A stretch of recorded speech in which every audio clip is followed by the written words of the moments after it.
Lifetime only a 125 hitter off Justin Verlander.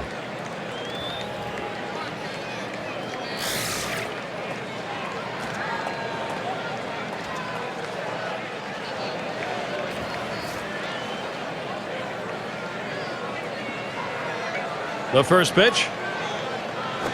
And the pitch taken for a strike by Borges.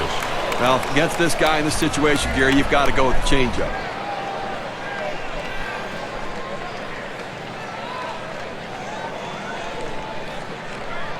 Now Avila sets up. Swings, hits this one pretty well. Deep right center. Bosch is there. The dive, and he's got it. What a catch. Had to lay himself out, but he comes away with it. Well, the key isn't the catch at the end. The key is first step. He got a great jump on it, and that's what allowed him to run it down.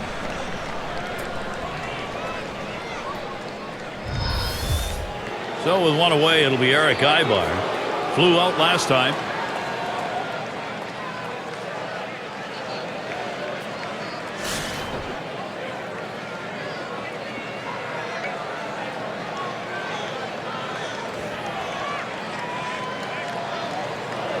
Here's the first pitch.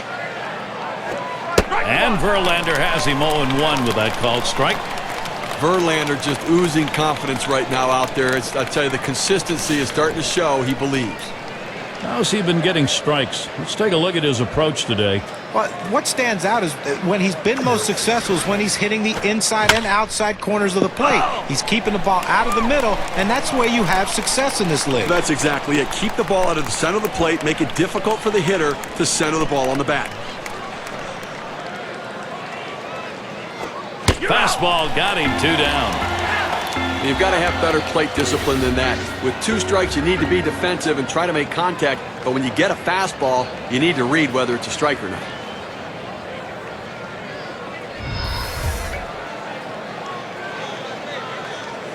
Two outs in the box. Bobby Abreu. He's got a .292 average when going up against Justin Verlander.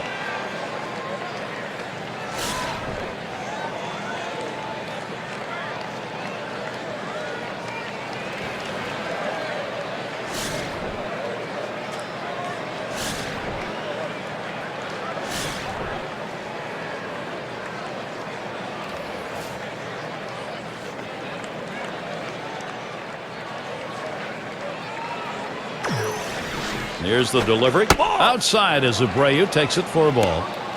How's he using the strike zone to his advantage? Here's a quick look at how he's been mixing locations. A one look at inside edge, and you can see, compared to what he normally does, he's missed more than his fair share trying to go outside. He's leaving too many pitches up where the hitter can see the ball well or it's out of the zone.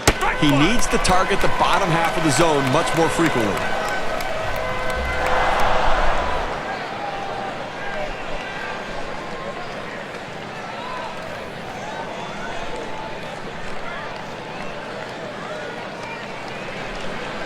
One pitch. 1-1 pitch is a circle change. That hits the target. 1-2. Well, the change up right there hit a good spot. You want to keep that down in the zone so even if they swing at it, it stays in the ballpark.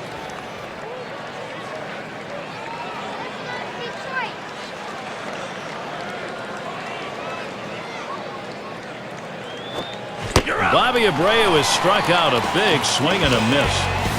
And nothing across here in this half of the inning. The Angels 2, Detroit 1. Bottom 3 due up next. Sun shining here at Comerica Park here in Detroit, and a great view of the city from this yard. And it's Johnny Peralta in the box now. There's a strike from Wilson, taking the count to 0-1. Steve, let's take a look at his pitching performance. You know, you change the hitter's eye level, you move the ball around, and he just cannot catch up to that high pitch. And they're just underneath everything here. You get a lot of fly ball outs.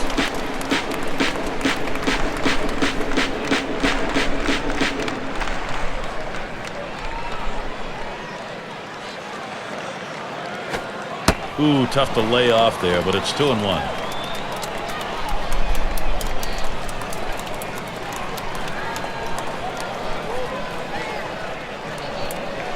2-1 pitch. Now Peralta, the 3-1 count.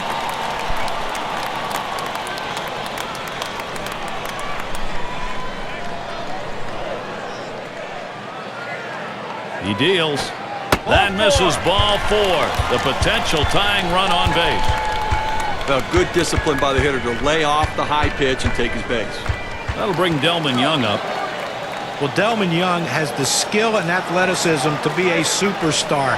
And once he puts it all together, you're going to see him reach that status. He had already driven in 100 runs in his career. I think he has the ability to be a 30-homer guy also.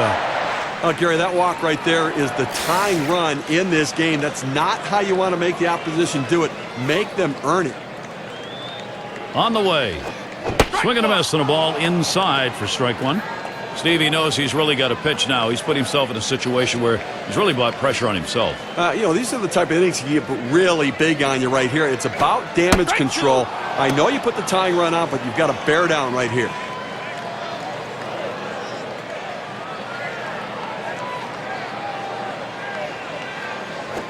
And that's high, 1-2. Now, let's take a moment to see how this pitcher has been mixing up his pitches. John, Steve, what do you think about how he's done?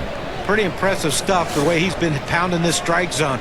It's an indication of the performance we're seeing from him. You don't have success without good use of mixing location. John, I agree. I think that he's kept hitters off balance. Every once in a while, I don't like the pitch selection, but he's executed that pitch even when it was the wrong one. That's a pretty fast pitch right there, and hard to get that much break on it.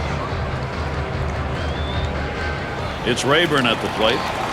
But with the way he's come alive after the break the last few years, Ryan Rayburn is making a name for himself as a second-half hitter. He always plays well after the All-Star break. Peralta's on at first base. Now the first pitch. He watches Wilson's pitch go by. It is interesting, John, that Rayburn's numbers career post-All-Star game are very good, but it's the front half of the year that gets to him. Yeah, and that's the thing that Jim Leyland hopes to get out of him in 2012 is that consistent full season. Fortunately for him and his teammates, the playoffs are after the All-Star break, and he was solid for the Tigers last year in October with a couple home runs in the ALCS. Hit sharply towards the hole. Gets one at second, and that's 2. A double play. No runs, no hits, nobody crossed the plate in this half inning, and nobody left on base. The Angels still enjoying this lead.